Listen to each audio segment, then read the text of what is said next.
안녕하세요. 광교곰입니다. 오늘은 다주택자 양도세에 대해서 알아보겠습니다. 다주택자 양도세는 조정 대상 지역과 비조정 대상 지역의 차이가 큽니다. 비조정 대상 지역에서는 일반 과세가 적용됩니다. 그래서 양도 차익의 6 내지 42% 내면 됩니다. 2주택자는 장기 보유 특별 공제도 적용돼 가지고 15년간 보유하면 최대 30%까지 공제가 됩니다. 1가구 1주택자는 10년간 보유하면 최대 80%죠.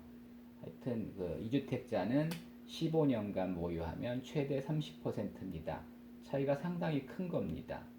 그 다음에 이제 조정 대상 지역은 훨씬 더 중과세가 심합니다. 2주택자는 일반 과세에 플러스 10%를 중과세합니다. 3주택 이상은 일반 과세에 플러스 20%를 중과세하고요. 장기 보유 특별공제가 전혀 적용되지 않습니다. 그래서 5억의 매수에서 10년을 보유할 경우 양도세가 어떻게 변하는지 한번 계산해 보면요. 일단 1주택자는 9억 초과분에 대해서만 양도세를 내고요. 그 다음에 80% 장기 보유 특별공제가 적용됩니다.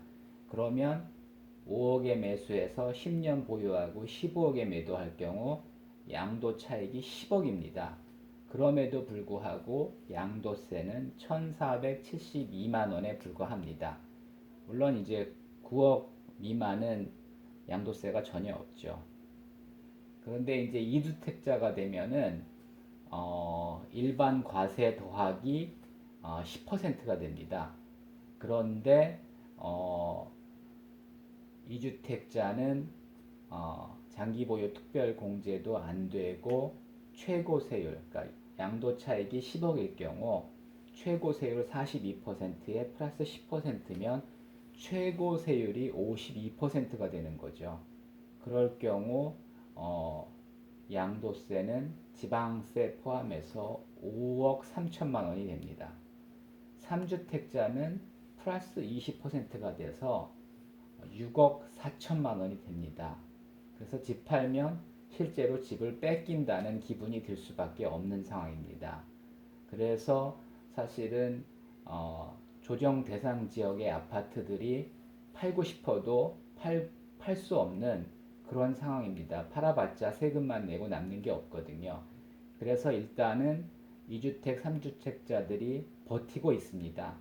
그런데 진짜 이번 정권이 지속된다면은 계속해서 종부세를 내야 되는 상황이기 때문에 여러분들이 이제 판단을 하셔야 됩니다. 종부세를 계속 낼 거냐, 아니면 양도세를 좀 많이 내더라도 이번에 털 거냐. 그래서 판단을 하셔야 될 때입니다.